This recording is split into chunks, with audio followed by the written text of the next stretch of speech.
Just when we thought the news for today was over, Bungie dropped even more details about Season 2.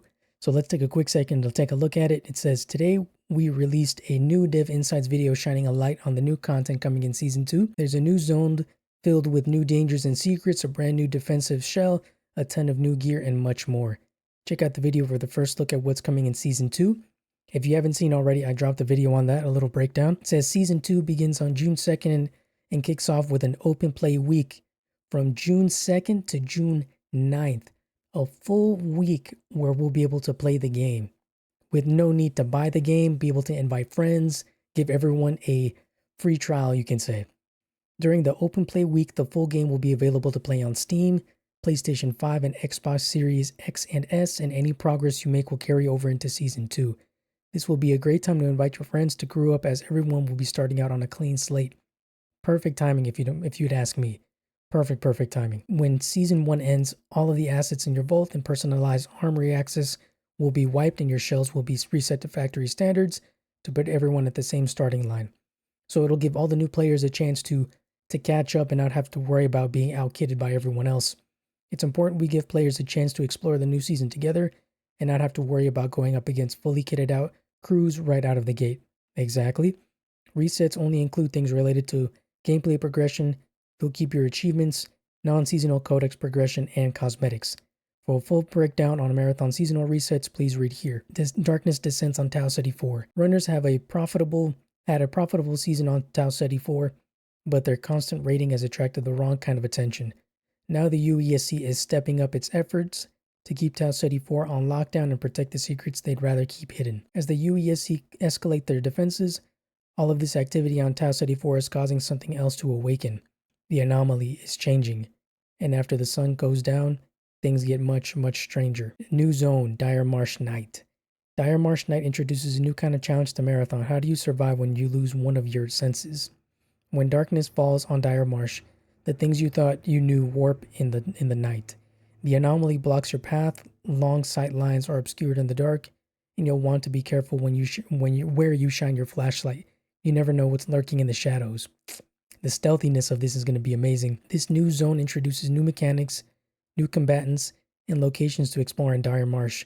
It's built to be slower paced than Day Marsh and plays more like a survival horror experience, and slightly fewer players and extra environmental challenges with navigating the darkness and threats within.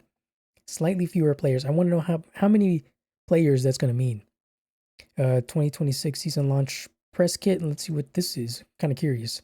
Oh, it's just a little screenshot. Okay. See, mastering the zone will require you to make use of the new equipment designed for surviving and hunting in the dark. Flashlights, a new tool all runners have access to on Night Marsh. Vector rounds, a new type of mag which creates pools of light where your bullets land, illuminating enemy runners and combatants. Vector rounds. So that's what I saw in the trailer. That is awesome. Vector grenades, which highlight the environment and ping nearby enemies. Dark side scopes, which highlight the environment and which highlight the environment around you after you ADS for a brief period. These are focused on traversal versus highlighting enemies.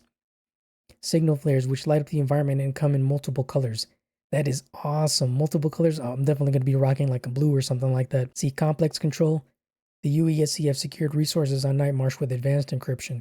Kill UESC to gather their encryption certificates, or certs for short, and hack into network towers across Night Marsh to gain access to their stockpiles of weapons, healing supplies, and other loot. That's awesome. The UESC has also locked down the exfils on Night Marsh. You'll need to collect certs to activate exfils on the map. You may have noticed staircases on Marsh that led to closed off doors. Anomalous energy is flowing through complex. What are the UESC hiding up there? Gather enough UESC certs to open the doors and hunt down what enemies, mysteries, and powerful loot that awaits in the upper rooms of complex control. That is even better. Oh my gosh. Dire Marsh and Night Marsh availability. One of our takeaways from Season 1 is that we want to be more judicious about how we handle the amount of queues in Marathon. Between adding Night Marsh, Duos queue on a daily rotating map, and continued experimental modes, we're conscious of the impact it could have on queue health and matchmaking. To that, Dire Marsh and Night Marsh will be available at all times for at least the first week of the season. After that, the maps will rotate availability with one another every 90 minutes. Oh wow. You'll be able to complete most of the existing Dire Marsh contracts on either zone, with a couple of exceptions. We're also introducing some new Night Marsh exclusive contracts. Mida and Traxxas. Mida and Traxxas are both interested in learning more about what the UESC are hiding in the dark, which you'll need to complete on Night Marsh. If you unlocked and completed a run on Dire Marsh last season, you'll have access to both Dire Marsh and Night Marsh when Season 2 begins. Same rules apply for Outpost. Otherwise, both marshes unlock at runner level 3. And then they have another picture right here. New runner shell Sentinel. Season 2 introduces Sentinel, a new shell built for controlling space and defending areas. If you want to protect your team from a rocket drone barrage during a clutch final exfil, or turn the tides on an aggressive team rushing you down, this is your runner. Nice, okay. The Sentinel's Prime Ability Defender system deploys an automated laser platform which identifies and destroys incoming enemy grenades and missiles, as well as boosting weapon handling for all nearby crewmates. That is awesome. Keep an eye on how many charges it has left to destroy projectiles. It can't block those rocket drone barrages forever. Wow, okay, so it has charges. Impressive. That's awesome. Look at that. One of the flares, along with another look at Sentinel, says Snare Mine, Sentinel's tactical ability. It is a prone proximity triggered mine that will detonate into several immobilizing sub-munitions. Bait enemies into your traps and lock them in place to finish them before they can escape. As far as I can tell, it looks like it locks them into only being able to walk, so it really slows them down a ton. That completely keeps them from moving.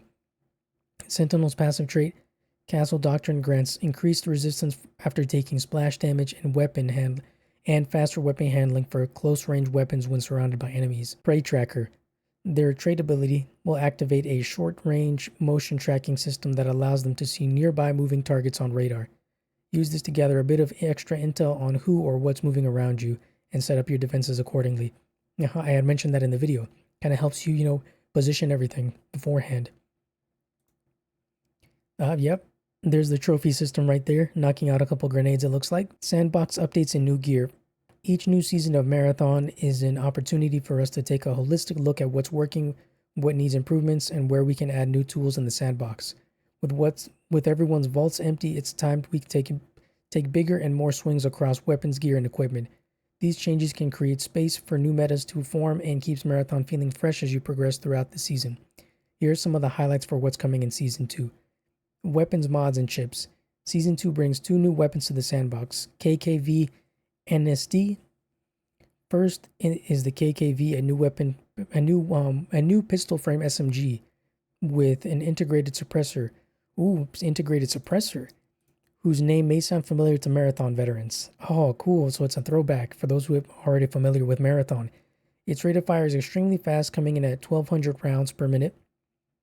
Effective if you want to take down UESC units without other shells noticing you, or if you are looking to mow down a runner in a split second. That is awesome. This is exactly something else that I wanted to be addressed to, all the loud noises and everything like that. That sounds like they're playing more into giving you options instead of just, nerfing it for everybody. So that's really nice. It's also a good counter to all the shotgun rushing we see in Season 1, giving you new tools to combat this strategy. The KKV also comes with a new built-in folding stock mod. That's awesome. Keep it closed for benefits when firing from the hip, or use your weapon action to unfold the stock and trade those benefits for ADS benefits. That is really cool. Even more options. That's amazing. This mod can also be used by the new battle pistol. That is so cool. Yeah, that is awesome. Look at that. So this is the KKV, and then it looks like it's also in Sentinel's hands. D54 Battle Pistol. A fantastic weapon for close encounters and 1v1 duels. The D54 comes with a red dot sight and fires full auto 3 round bursts. It's a high handling, medium rate of fire sidearm. Think hybrid between the BR-33 volley rifle and the Burt SMG. That is amazing. A perfect companion for sniper rifles and other long range weapons. Both of these new weapons also synergize well with Sentinel, who receives benefits to close range weapons when surrounded by enemies. Yeah, both the KKV and the D54 are gonna be amazing in Sentinel's hands. And there's the D54 right there. Look at that, comes with some sort of like extended mag. Rarities and chips. Season 2 also brings some changes to the rarity of weapons and new options in the armory, with the goal of shaking up when and how you run into weapons throughout the season. This should give you a chance to try out other weapons more often and keep it from feeling like you have to use the same loadout season over season. Yeah, that's what I was thinking too. You know, when people always end up getting into those weapon setups that they settle into and just don't change anything, you know? In addition to the new weapons and folding stock mod, we're also adding 8 new chips with Season 2. This includes Brain Freeze chip. Precision downs and kills with this weapon create a small explosion that spreads frost to nearby hostiles. That is cool. Alarmist chip. After aiming down sights for a brief duration, projectile impacts create a terrifying proximity drone alert. So that makes me think that it's going to alert other bots? That could actually be really crazy if it is what I'm thinking. Scrapyard chip. Defeating hostiles with this weapon has a chance to spawn depleted heal items or standard materials. Okay, that could actually come in handy. We'll share more details on the weapons mods and other balance changes before Season 2. Implants. During Season 1, it was hard to tell what each implant did at a glance. They were named based on their stats with a random perk attached. But what ended up mattering most to players were the perks, so their names ended up being confusing. In Season 2, implants are now defined by their perk first and have fixed stats, with the name of each implant reflecting its perk. When you check your vault or are quickly looting, it should be easier to tell them apart and choose which one fits your builds. Yup. All your favorite implants are still there, split between head, torso, and legs, and they still give a stat benefit that scales with each rarity tier, from gray all the way up to gold. With this update, some implants will now only exist at higher rarity tiers, as we want to balance the power of high utility perks like Logic Bomb or Triage Cloaking Device with how easy they are to access. Makes sense. New system, the Cradle. This is something a lot of people are excited about. One of our goals with season updates is to improve and update the way you progress throughout the season, so your climbs feel different each time. To that, in Season 2, we're introducing a new system called the Cradle, which is where you'll go to improve your runner shell across the course of the season. So I have another picture here, and they have a picture of the Cradle, has strength, recharge, dexterity, endurance, support, and resistance rows. With the Cradle, we'll empower the weave worms that create your biocybernetic bodies to increase your runner shell stats across 6 categories and unlock powerful perks. The primary way you'll progress your stats is by using the Matter Converter, which turns weapons, equipment, and other items into experience for your Cradle, so you'll be able to recycle things. The better the item, the more experience you'll receive. Level up your Cradle to earn energy, which you can then allocate to any of the 6 stat categories. Hitting certain breakpoints will unlock additional perks for your runner shells. So that, coming back to the picture over here, looks like there's going to be, a limited amount of points that you can use, but you can spread them across each one to, maybe max out your dexterity to give you like quick looting speed or something like that. And here is a converting matter. See, convert matter, destroy items here to increase the energy capacity of your Cradle. You can use this energy to empower your weaveworm colonies and customize the stat of your shells. Certain items are incompatible with the Matter Converter. Cyber Acme apologizes for the inconvenience. You can reallocate your energy to different stats at any time with no penalties or limitations. Feel free to experiment freely and adjust your stats based on your builds, playstyles, and goals. Your Cradle progression is shared across all runner shells and it resets at the start of a new season. Okay, just like everything else.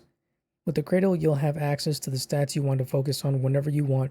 No more needing to level up a faction to gain access to the stats. You can change your focus anytime and everything will be on one page to make things easier to manage. Cradle level 50 max. Huh. Oh, wow. So you put, in this example right here, they put it all into like strength. Your knife attacks restore a small amount of health. So each one has its own little like extra perk that it unlocks along the way. That is really cool. Faction progression and contracts. With all of the runner shell upgrades and the faction progression trees being moved to the Cradle, we've been able to expand the armory options, which should give you an even more reliable access to which should give you even more reliable access to weapons and items as the season progresses. You can expect to see some additions to the faction trees too. For example, each faction now has a unique family of implants, head, torso, and leg, which fits the playstyle of that faction. New Caloric offers implants that help with healing and durability, while Mida has ones more proficient in mobility or disruption. We've also made more adjustments to schemas, which can now unlock specific barter offers in the armory. Faction progression improvements. In Season 2, we're increasing the rate you can make faction progress across the board. You'll feel this through a combination of under-the-hood tweaks, adjustments to the requirements to level up each faction, and increased options at rates at which you can earn reputation.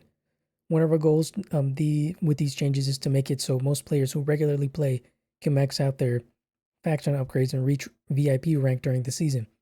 Personally, I was only able to reach VIP with one. This goes for players who love to crew up, as well as the lone wolves who prefer to run solo. Here are a couple of changes you'll notice when it comes to faction progress. Updating the requirements to level up each faction, reducing the time necessary to reach VIP in most cases.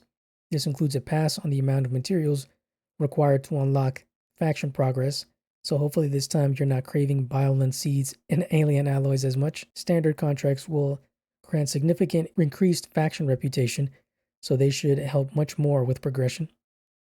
Added new ways to earn reputation, including adding reputation gain to enhance screen valuables and a smaller amount of reputation to defeating UESC. Unlocking everything a faction has to offer will still require time and successful exfils with valuables and materials, but it should feel more like a staircase where you can take one step after another, not like a wall you must climb. Oh, this is beautiful.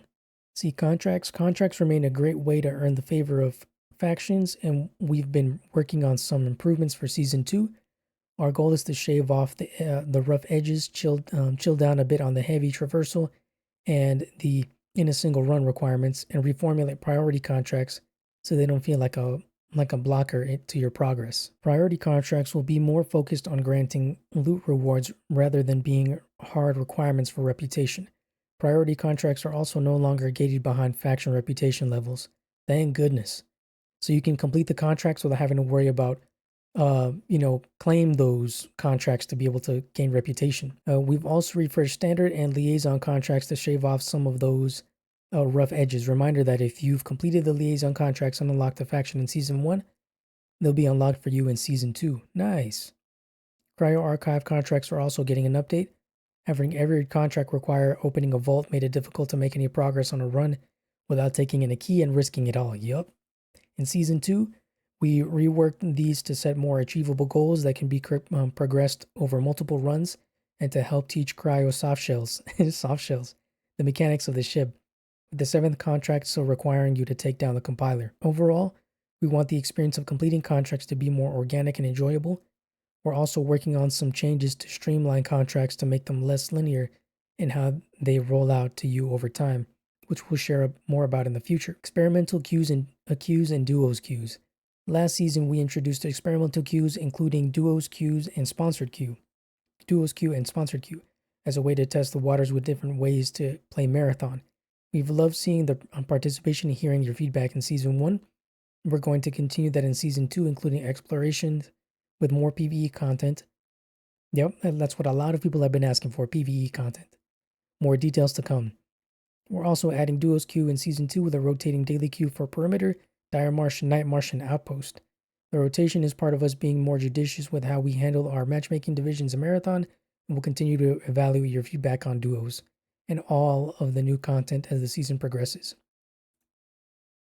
Very cool. This looks like a new nighttime enemy, maybe like a new nighttime warden. That's what I'm thinking. Ranked updates. Ranked will return in Season 2 on June 14th with all new rewards across the board. We're also making some high-level changes to help simplify ranked and improve matchmaking times. This includes combining the low and high stakes modes into a single queue with a 5,000 loadout value minimum. That is awesome. Players must also now bring a holotag that matches their current rank. Cool. Even better. We've also made some other additions so progression is a bit faster and to ease a bit of gear fear. Very nice. Progression has been adjusted and should feel faster across all ranks. Win-lose point progression will be influenced by the average rank of the players in that match compared to the player. If you play against people above your rank and lose, your progress won't be as big. If you win against them, though, the earnings will be higher. There is a new daily ranked sponsored kit that contains a loadout appropriate for your rank. The higher your rank, the better the gear. That is really cool. Players can earn Arachne reputation by exfilling with a tag chip. We'll be making more improvements to ranked as Season 2 progresses, including a new system that will make it harder for ill-intended players to coordinate and team up across runs. Oh my gosh, I know there's so many people that are going to be bouncing off the walls because of this change. Cryo Archive returns June 11th. Cryo Archive will continue on rotation during Season 2 with the first chance to play on June 11th, right after Ranked.